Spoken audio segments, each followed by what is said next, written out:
almost time to kick off. All right, folks. Well, thank you for joining us this afternoon for today's first ever APAC in India AKS Community Call. My name's Simon Waite, and today I'm joined by Regina and Raul, and together we are product managers or technical product managers across the AKS ecosystem based out of Australia. And like a lot of folks on the call, we've been pushing to have a time zone friendly version of this call. So you may have gotten up at early hours previously to attend one of the Americas and Europe sessions. Well, I'm pleased to say that going forward, we'll be doing a monthly version of these as well. Next month, for those folks who are in Australia, the time will change a little bit, but we'll be staying at this time for people in Singapore and India who've joined us today. Let's hop into today's content. So please do go ahead and share the call details with as many people as you can. They are recorded and are published up onto our YouTube channel at AKS Community. And we appreciate, as many people coming to these calls as we can. It's an opportunity for us to hear from people who are either using AKS or thinking about using AKS, or from the broader Kubernetes community, which is really important to all of us on the AKS team. Feel free to ask questions in the chat, and you can also submit feedback as well. We'll have a form that we'll show at the end of today's session. It's kind of important, as with all things, we welcome everyone to feel comfortable in this session. So, sometimes discussions might get heated. You might have a strong opinion, but we welcome you to have that opinion and take care with how you engage with others when expressing an opinion or providing feedback. That's all kind of important to get to today. We are standing on the shoulders of giants for today's session. The community call's been running in the Americas and Europe time zone since earlier this year. So we're doing a slight iteration on that, and we will continue to iterate on how we do the community call in this time zone. So ultimately, the session is guided by what's important for all of you who are joining us today. So please feel free to send us any ideas or suggestions for updates. The way we'll run today is we'll talk about some top of mind deprecation retirement announcements, which are always important to share. We're going to have a community content spotlight. If you are a content producer, you do have the opportunity to submit your content for consideration. If you'd like it on today's or on the show for APAC in India, please make sure you choose that for your preferred time zone so that we can highlight that content in this time zone so you can share it with your friends and community. We have access to a deep dive of about 10 minutes from Wilson, who's the PM managing Node Auto Provisioner, which we can run. It looks like, based on the poll, that some folks are probably more interested in doing the high-level overview, so we might just skip through a few slides that touch on what Node Auto Provisioner is and how it works, and then Regina's happy to talk about VM node pools, which are kind of a underlying construct that's important to the way Node Auto Provisioner works. And then finally, we'll do some roadmap feature highlights. We've just got a few choice items that we're going to pick out and get through, and then have an open discussion. So if you've got any questions that you'd like to bring to either ourselves or the broader team, we'll have that opportunity at the end. So let's dive into it. There's always plenty of content floating about. AKS Labs is a great place to go and share with your colleagues and community. So if you want to learn how to work with AKS, definitely go and check out AKS Labs. And as I said, the call is about you, so we want to hear from you. We try to publish an agenda so that we can stick to what we've got planned. We'll use the feedback we get from yourselves on what you want to see in future versions of this event, and we'll have a community spotlight, which is open to anybody. So we welcome feedback and content from anybody. And we've made some changes on some of the earlier versions of how the roadmap call worked, so that we're not trying to dive through the AKS roadmap on GitHub, because it is quite deep and wide. So we've just picked a few items out today. And then, as I said, we'll have an open mic and discussion at the back. We'll flick over that. You're here in the Indian time zone, but there is one in the Americas. Those short links will get you to the right location to share with other people. Let's dive into the deprecations and retirements. The first one I just want to quickly talk about is AKS GPU image. This actually retired back in January. So if you go hunting for this on the GitHub issues page and you're looking for it as a retirement, it's closed. We're calling it out just because if you haven't tried to provision anything using that GPU image in the preceding period, you'll have an error when you try and use it. There is recommendation around using GPU node pools to work around the retirement of that image.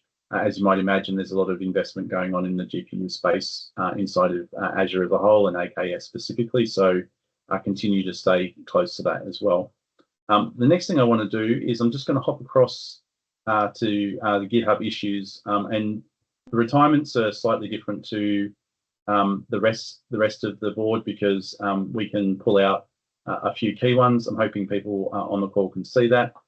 We do have Raul today here, and I know it's his favourite hot topic because a lot of people have been asking about it, and you'll see it's actually pinned up here. So he's a lucky man. He's got the top pin item on the deprecation. So Raul, I don't know if you wanted to maybe just give a quick summary of this retirement announcement to do with the ACS mirror. And just talk a little bit about what's going on at the moment, because I know a lot of people have had questions about that. Yep. So this is one of the key retirements that AKS is working on right now. So this particular FQDN ACS mirror Azure Edge.net, it was backed by Ageo, which is a CDN provider company. And since its retirement, we migrated over to a new CDN service. So what this CDN was used for was to essentially serve networking binaries and other AKS dependencies. So when you spin up a new node, all of the node is bootstrapped with certain binaries. Many of them used to come from ACS Mirror. Now, because of this retirement, some of the key things have changed. One is we have moved over to a new FQDN, which is packages.aks.azure.com. And also the destination IP addresses have changed because Ageo servers, they are no longer there. The traffic is getting routed to a new CDN service. So as part of this change, due to addition of this new FQDN, there are a couple of things happening. One is Azure Firewall. If you're using Azure Firewall and you have put an Azure Kubernetes Service tag in it, then the tag is getting updated with the new FQDN. So this change will be very transparent for you if you are already using Azure Firewall. For customers that are not using Azure Firewall, they would need to add this new FQDN to their firewall solution. But this is a key change in order to give customers sufficient time.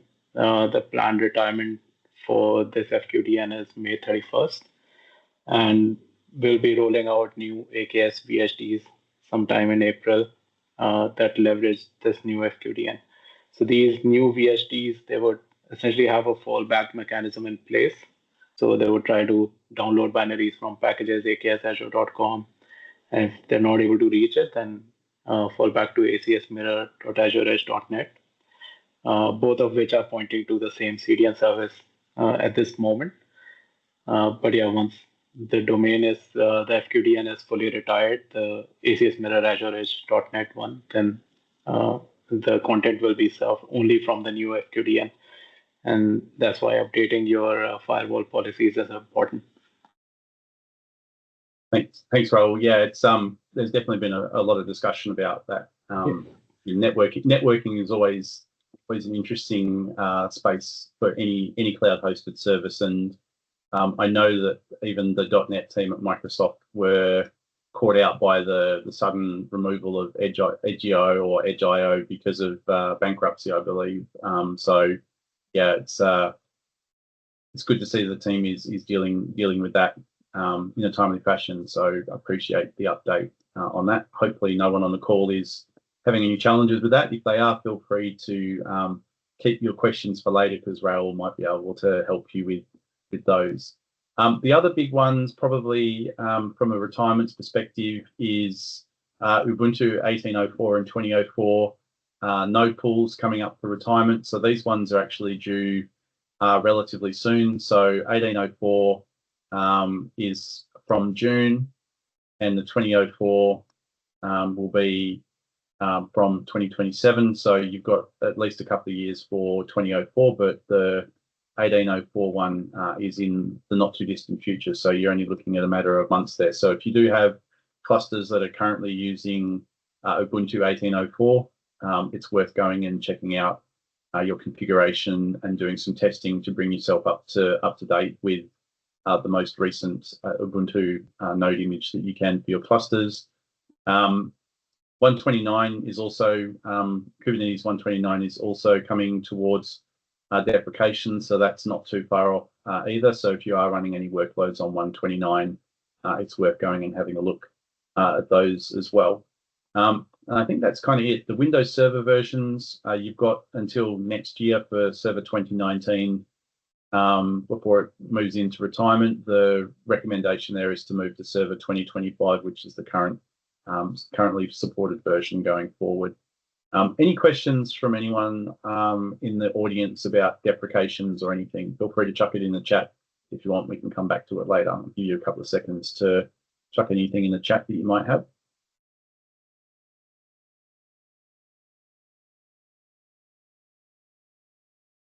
All right, doesn't look like it. So back to the slides just quickly. So let's talk about Content Spotlight. So there's a couple of sources that we often engage with as the product group team. So we have Microsoft runs a thing called the Most Valuable Professional, or MVP program.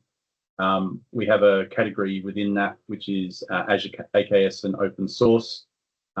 MVP Summit is actually on this week in Redmond. So many of our MVPs are currently connecting with product group team members to talk about roadmap and give feedback. But we often see MVPs providing content. And if you are doing a lot of work in our space, please feel free to submit yourself for consideration for joining the MVP program. So yeah, if you want to find out more, you can find out more at mvp.microsoft.com. Both myself and Raoul have both been through that program previously, so I think we can say that it's definitely worthwhile just from a connection standpoint to look towards MVP status if you can. And then we just welcome anyone outside of whether they're in the MVPs or outside the MVPs to submit content. So without further ado, let's talk about this month's Content Spotlight. So Amit Gupta has done some great work. He's written a blog and documentation on Cilium and evaluating product identities running Azure CNI powered by Cilium. It's kind of a good topic. He covers as part of this, Cilium networking, so Azure CNI and workload identity, and working with Key Vault. So definitely go and check that out. So we'll just quickly open it up so you can have a look at his great work. So yeah, he's kind of gone through, architectural diagram here, talking about workload identity, and then actually gives working examples of, how to work with these items collectively. And that's really quite important sometimes, because there's a lot to AKS and the Azure ecosystem. So having folks such as Amit producing this content is fantastic. We'd love to be able to produce more, and teams always looking for ways to improve Microsoft Learn. But there are definitely more people outside of our core team than there is in our core team. So we always welcome great content such as this one. So congratulations to Amit for the recognition of his great content. If you'd like to be considered, you can actually go and follow that short link there to submit your content ideas. Make sure you choose the APAC call, and we'll call you out here. If you want to try and be sneaky, you can submit the content twice and choose the APAC or the US call, so that you get an opportunity to go on to both the calls. But we do make you choose which one you want to be focused on. So that's community content for this month. What we might do is we did have a pre-recorded session. Wilson's rightfully in bed asleep at the moment because of where he's based in the world. We do have a pre-recorded video for him, but what I might do is, if I've got some time at the end, we might come back and do a quick overview of NAP, because I think it's important that we get to some of the roadmap items and then give you folks an opportunity to ask any open questions you might have. And if we've got some time at the end, we'll do a quick overview of the value of Node Auto Provisioner for AKS, which is currently in preview, I might add. So with any of the items we're going to talk about in this next segment, it's worth noting that timelines are generally estimates. So unless something is already generally available, which means that it's published and has an SLA and you can run production workloads on it, anything else that we might talk about timelines for should absolutely be considered as being in good faith. The team is always working towards meeting those goals and deadlines, but sometimes things happen, which means things move around or slip. So anything we say in the next section, consider it best efforts. And then in the absence of anything else, consider it. That's what our focus is, but that things might change in the meantime. So let's talk about items that have recently GA'd. And I'm only going to talk briefly about some of these items. So automated deployments is a great feature for AKS single cluster, which allows you to wire up GitHub and soon other repositories like Azure DevOps, wire up those repositories and enable definitions that are held in those repositories to both be built into container images and then actually be deployed through any manifest definitions that you might have, or in fact generate manifest definitions for those items that are stored in your Git repository. It's been generally available for public AKS clusters for a while, and it's now available, generally available for private clusters as well. So I'll touch a little bit more on automated deployments in a future section, so stick around for that and keep an eye out for that. But automated deployments is great if you've got workloads that maybe you're not using GitOps with today, or you don't have an opinionated way to deploy into your clusters. Then automated deployments is definitely a place to have a look at. Kubernetes 132 is GA, so this is currently rolling out across all of the Azure regions. It should be available through the whole of Azure by mid-April. So if you've started trying to upgrade clusters, you might find clusters in some regions have 132 already available, but by mid-April, we hope that all regions will have that version available. Message of the day is a odd one, and it's a bit esoteric, but if you worry about FIPS compliance, probably not a lot of people on this call. Message of the day is kind of important because it's a requirement in FIPS to be able to do that down on your nodes. So that support is now GA so that you can use message of the day for FIPS compliance reasons. A lot of people want to be able to do things during node repair events in their clusters. There's now the GA of the emission of events for node repairs so that you can run workflows off the back of those events in the event that something fails or that the work is finished. You can now do something meaningful with that. People also want to be able to manage their nodes. So AKS now has a GA version of this service that exposes the node API, so you can actually work directly with nodes in node pools and allow you to do those things programmatically. That's been an ask for a while.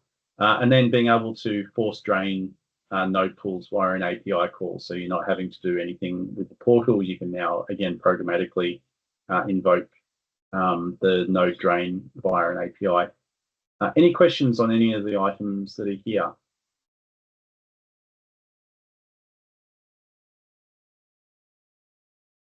I feel like there's going to be a big wave of people asking a lot of questions at the end of today's session. What do you reckon, Raul and Regina? Yeah, I'm ready for it. We'll see. We'll see. All right. Cool. So let's talk about public preview.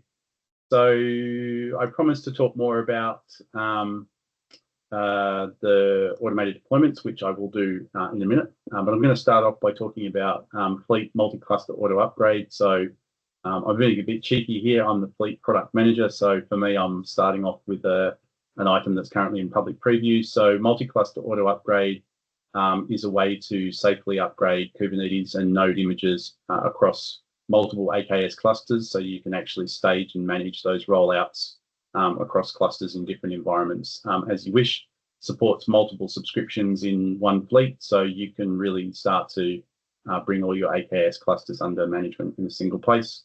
Auto upgrade allows you to attach an event to new Kubernetes and node image releases, and then have fleet manage the upgrade of your cluster control planes and nodes to a schedule that a strategy that you set that determines the flow through your environment. This is currently in preview. It will be GA within the next couple of weeks, so you'll be able to use it in production environments, but we already have customers that are using the non-automated version of this quite successfully along with large fleets.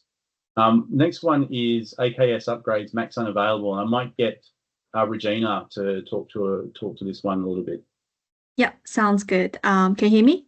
Yep. Hopefully my audio is coming through. Awesome. So max unavailable is a feature that just went public preview very recently, I think last week or 2 weeks ago. But essentially, so let's just say that if you're going through the upgrade process for your cluster today, most likely that you will have a max search value configured. That means that you will search by X number of nodes to basically go through the upgrade process to cordon and drain, re-image your old nodes to push it onto the target version.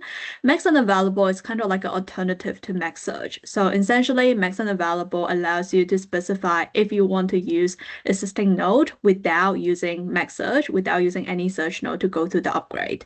So what that means is that, let's just say in some scenarios, if you don't have enough quota, you don't have enough capacity, or just from a costing perspective that you don't want to pay for the search node, then you can actually use existing capacity on some of your existing node to run your existing workload and then to go to simulate a very similar upgrade process. So max unavailable is essentially an alternative to max search. You can use one or the other, but not mutually at the same time. So it's a nice alternative to take advantages of if you want to kind of like take a slightly different approach to structure your upgrade strategy today. So that is already in public preview, and you can look into this in more detail in our upgrade documentation. Mm-hmm. Cool.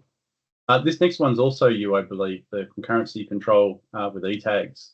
Yep, absolutely. So this one has already been in public preview for quite some time, but essentially the idea of entity tag, which in short we refer to it as e-tag, is a control that you can leverage to kind of have that concurrency control.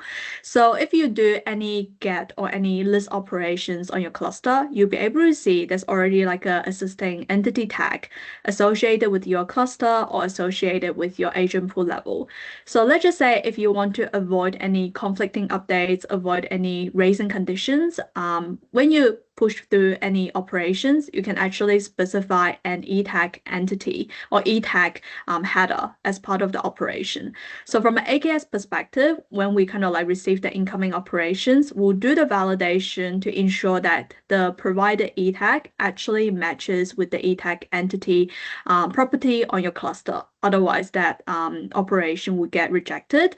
So this is a very nice control that you can use just to ensure that no unintended overrides occur on your cluster. So yeah, any get list operations will give you access to that entity tag, and then you can start making use of that just to avoid those scenarios. Thanks for that, Regina. Yeah, it's when you're working at the scale that you might be with multiple clusters in Azure, it's important to be able to manage the ordering and concurrency that you've got for your calls into APIs sometimes. The next one I wanted to quickly talk about is AKS Communication Manager. Some folks on the call might have heard of this already, but basically this is going to provide a centralized way to attach to events that you can take action from your clusters.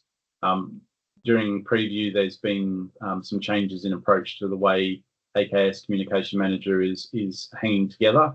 So it's worth, if you did look at this earlier on during public preview and maybe thought that it wasn't necessarily going to provide a lot of value to you, it's probably worth revisiting that. From what I've seen, it's much more in alignment with how you might do things with other services in Azure in terms of eventing and being able to do workflows off the top of it. The next one I wanted to quickly touch on is AKS Automatic. This one's been in preview for a while. The team just dropped the ability to bring your own network to attach to AKS Automatic. So if you haven't looked at AKS Automatic before, it's basically a AKS offering where it's pre-configured with a set of controls in place. You have limited ability to change any of those settings, and it's really designed as a way to embed AKS best practices from all of the workloads and clusters that we've seen operating across Azure over the years, and embed those as a set of pre-configured items inside of an AKS cluster. So you can actually go and provision AKS Automatic, and now with the most recent set of changes during preview, you can now configure, bring your own network with AKS Automatic. It is currently still in preview. Timeline for that to come out of preview, the team is working aggressively on that for this year. So hopefully there'll be more news on a harder GA date for AKS Automatic in not too distant future. But right now, the best we have is that it's going to be this calendar year, but we don't have a firmer date than that for you at the moment.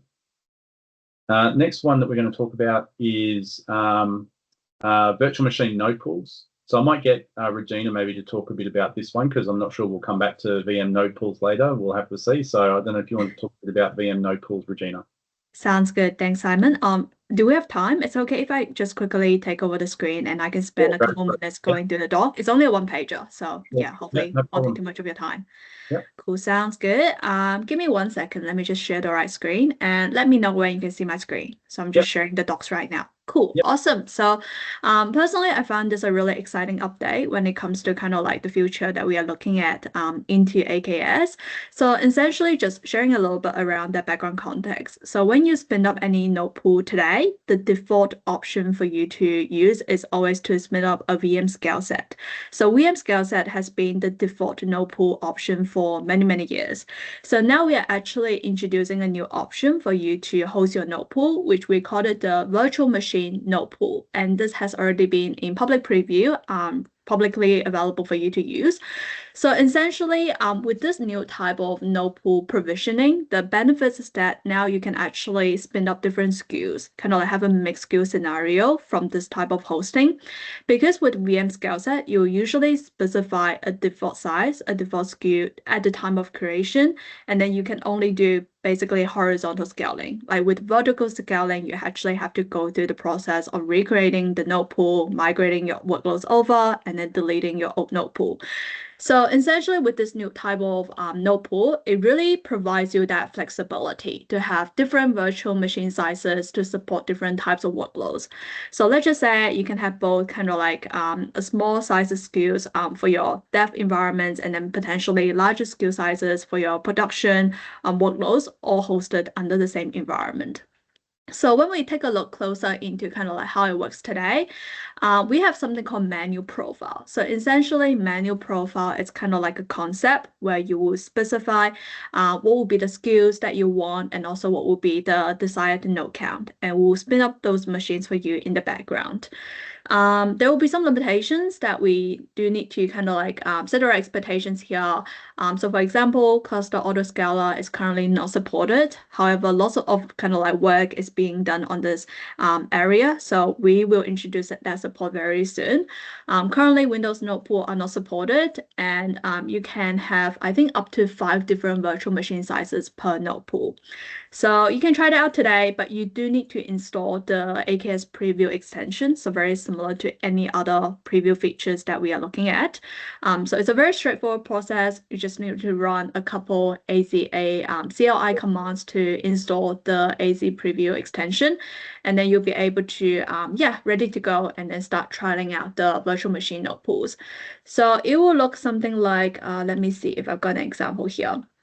So it will look something like this. AKS node pool, you can start kind of like adding in a menu profile where it will have something like virtual machine sizes and then the node count. So that will be kind of like a single menu profile. And then you can have up to 5 menu profiles in the same node pool to basically make up the whole node pool construct consisting of different VM sizes and also the node count.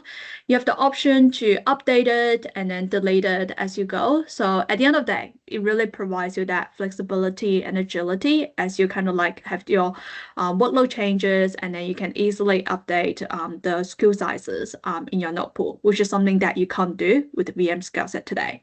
So yeah, this is one of the updates that we have got around VM node pool. Very keen to hear any feedback that you have got as you start trialing out and see how you can continuously improve this user experience.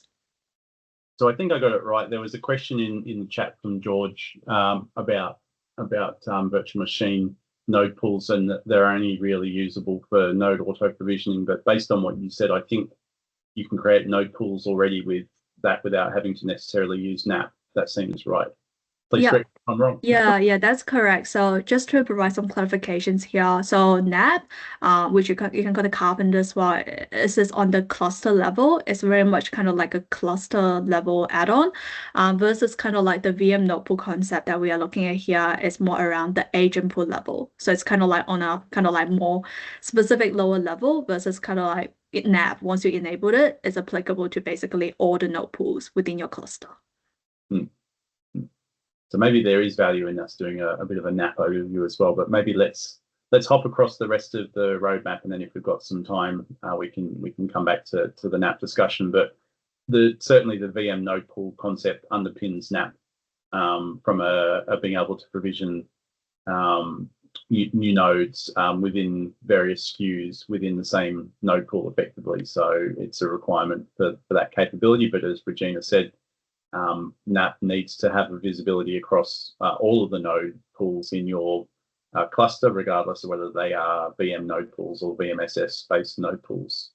All right, cool. So I might just... I'll stop sharing as well so that you can go back to the deck. Yeah.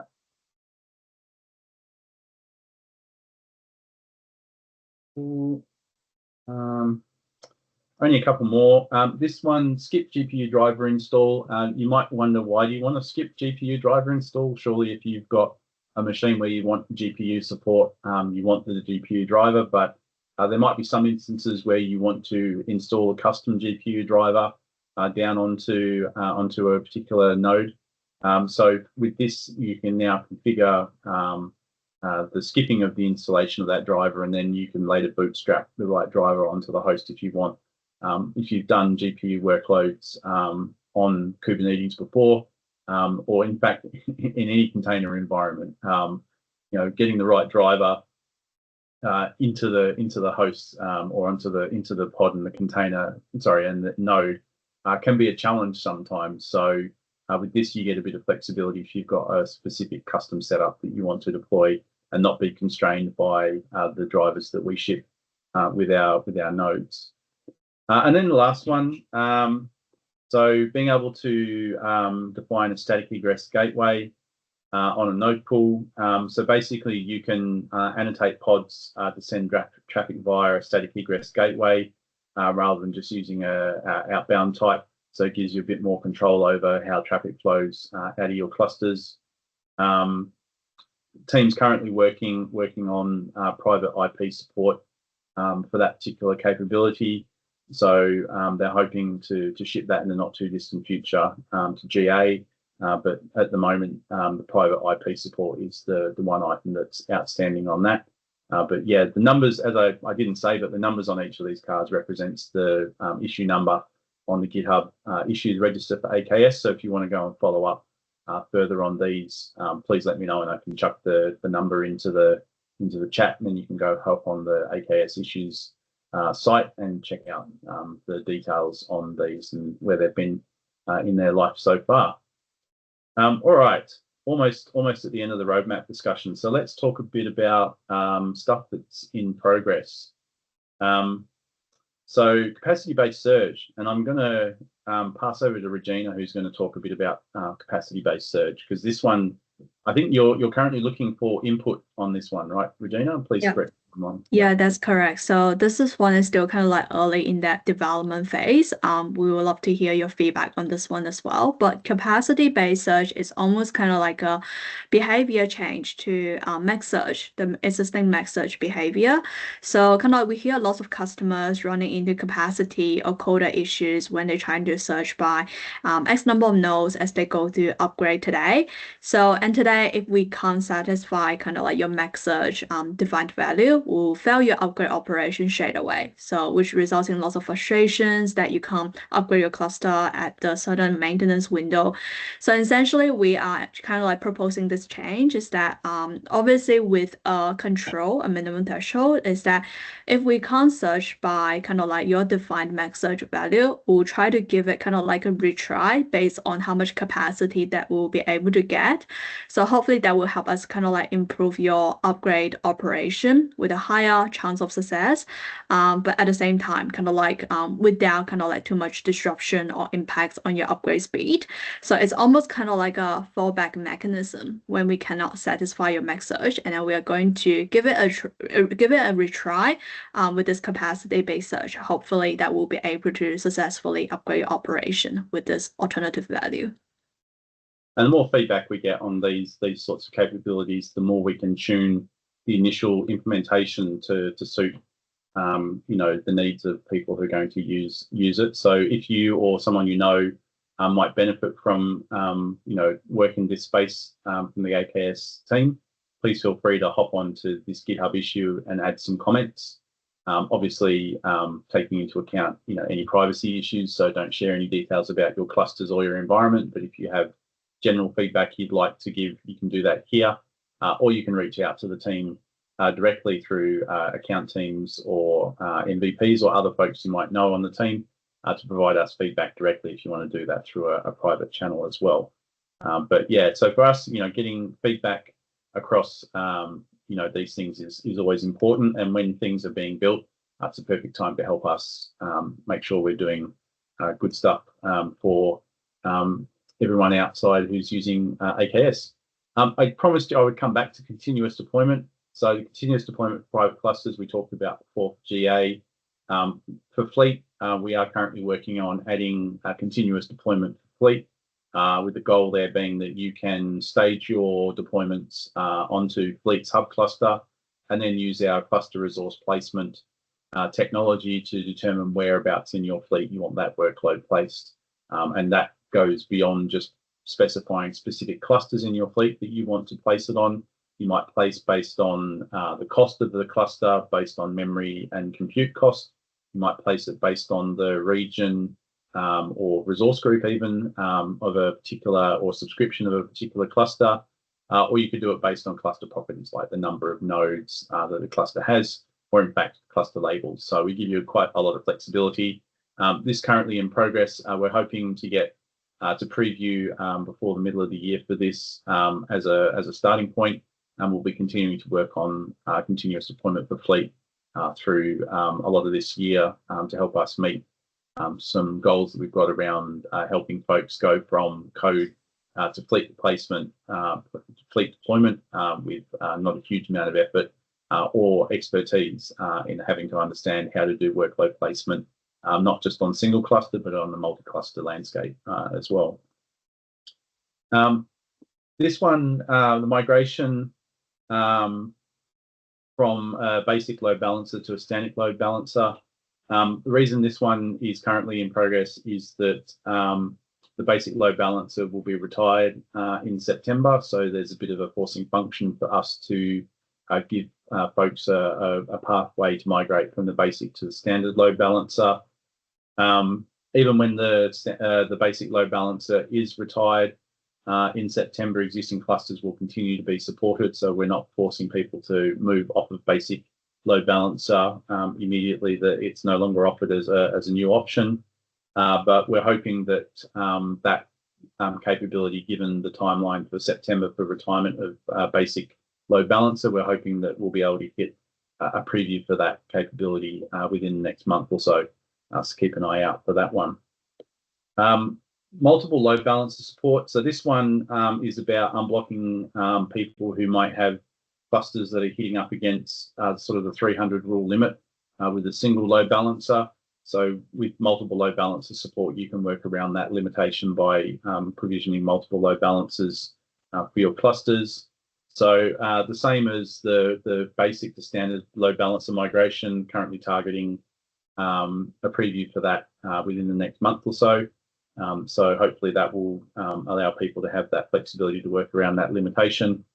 The next one that we're going to talk briefly about, Ubuntu 24.04 is also in progress, hoping to have that in preview before June. So that'll be another option that you'll be able to use for your node pools if you're looking to get onto the latest and greatest Ubuntu release for your node pools.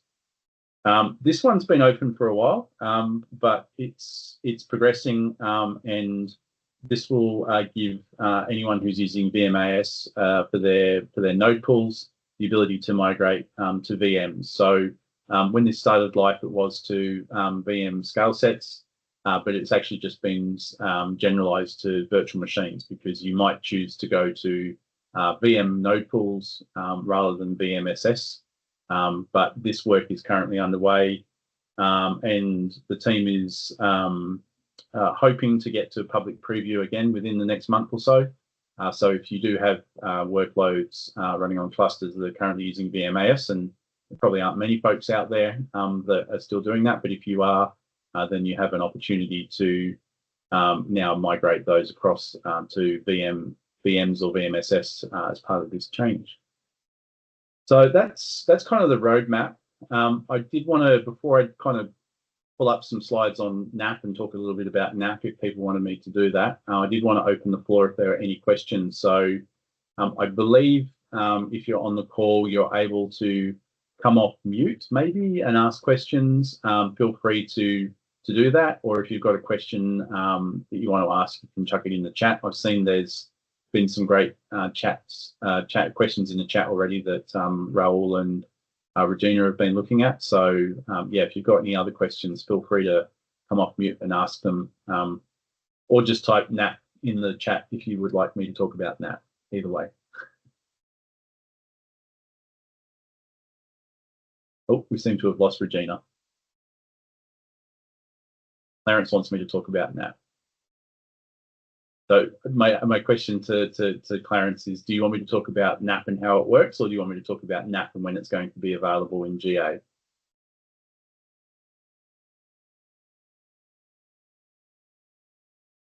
Both, okay. So I can't talk about NAP and GA. I don't have the details at hand, but I can certainly talk about NAP. Yeah. You can't unmute. Okay, all right. So whoever set this up is telling me fibs, but that's okay. Let me see. I think I can. Let's have a look here. I think I didn't do something. Bear with me a second.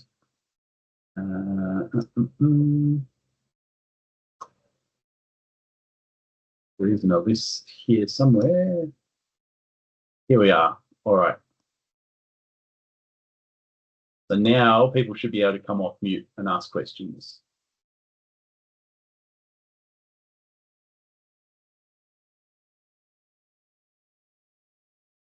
Don't be shy. I can see some familiar faces on the call. Yeah, thanks, Simon. Yeah, I have a question just about AKS Automatic, and there's some chatter as well. Just regarding, obviously the GA is still a while away, and I've got an ISV that's interested in kind of taking advantage of Automatic. Is there any way we can sort of use Automatic, but use vanilla cluster and kind of use the Automatic configuration somewhat? And if that's the case, is it Automatic as in like easy to do, or is there a process that we can sort of follow there? So you'd like, basically what you're looking for is the ability to provision AKS standard, but with a set of pre-configurations that align with AKS Automatic's basic configuration. Yeah, spot on. Yeah. That's a good question. I don't know off the top of my head, but I can definitely find out for you and get back to you, Vic. That's a good question. Awesome. Thank you. Any other questions?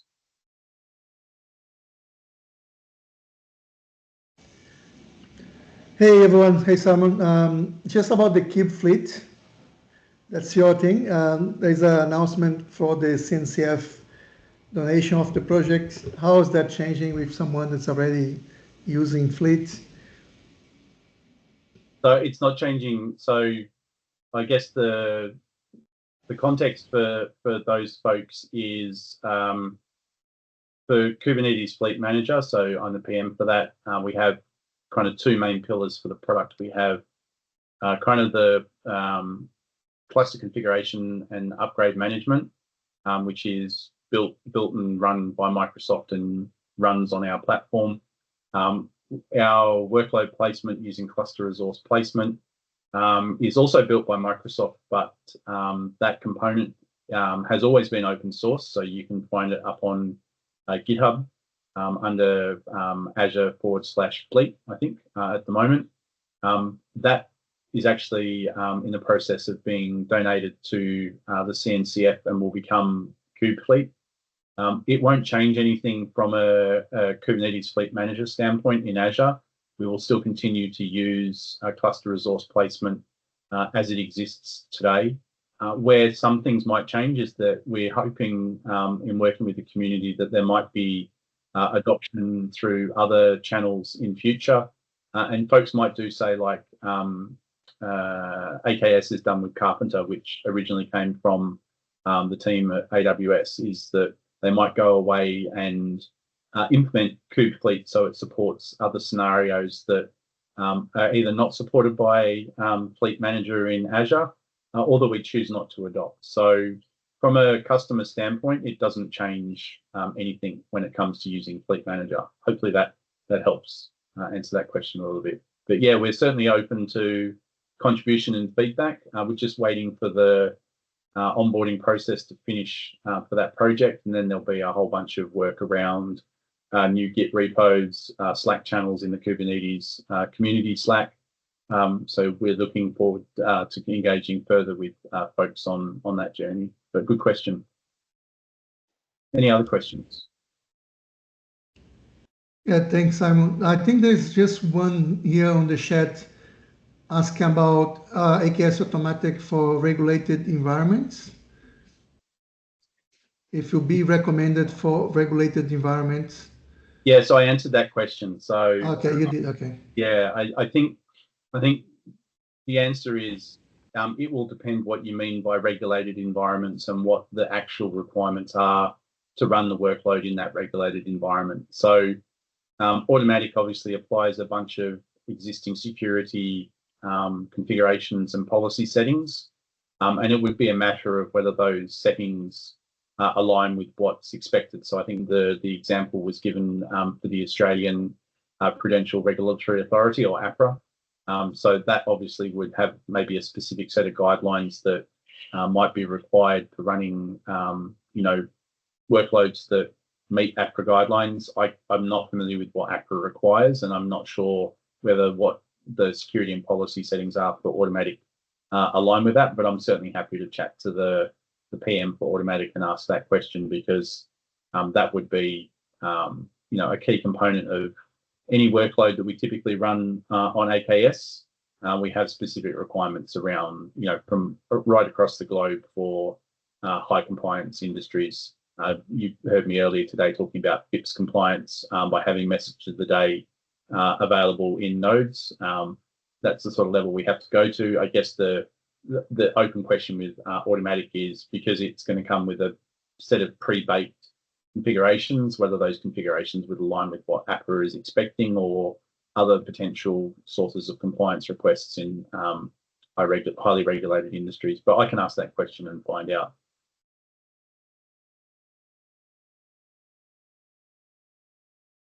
Any other questions? I think I had one person say they wanted to hear more about NAP, but I'm conscious that we're almost at time, and I don't want to open another PowerPoint presentation and run over time.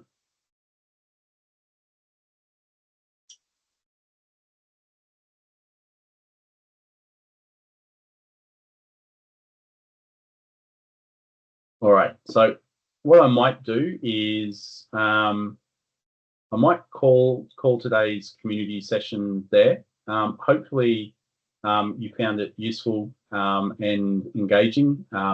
Hoping for a bigger audience at the next one of these, but please by all means share with your colleagues and friends and the broader community across your time zone. We are doing these on a monthly basis. We will try and do slightly different content to the Americas and Europe session, just so we're not doubling up on the content. We make this session valuable. So please absolutely send us feedback. What I'll quickly do is I might just find the slide that's got that content on.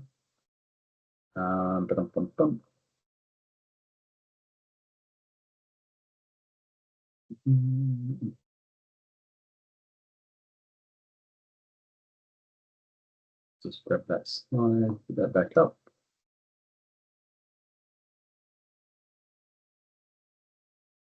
So you can head across to YouTube. This recording will be up on YouTube if you wanted to share it with people later. Community calls, the page where you would have gotten the link for this, please share that as well. The call gets updated once a month with each new call that we do, because we host it on Teams. So you need to check back regularly to make sure you get the next one.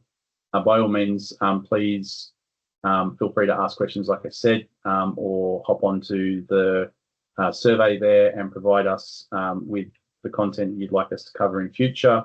Just before I wrap up, if you are wanting to submit your community content, this is what the form looks like. Whether you work at Microsoft or elsewhere, you're welcome to submit anything that you might be writing, as long as it's published and is publicly available. You chuck in a URL. For us, you want to choose APAC in India if you'd like us to talk about it on the call next month, and then choose the content type that it is. You'll notice we don't ask you for your personal details, so we might reach out through whatever contact mechanism you've got attached to the work that you've done to confirm that you're happy for us to highlight it. But that's one way to go about getting your content onto the call. Last chance for any more questions before we wrap up today's call.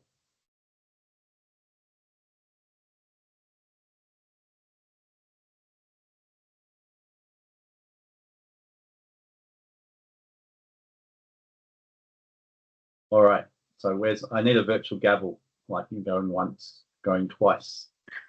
Sold. All right, so thanks a lot for joining us for our first ever APAC in India community call. We'll be back next month. We're going to try and do these on a monthly cadence. If you've got any questions in the meantime, please reach out. Otherwise, we'll see you in April. Thanks a lot, everybody, and enjoy the rest of your week.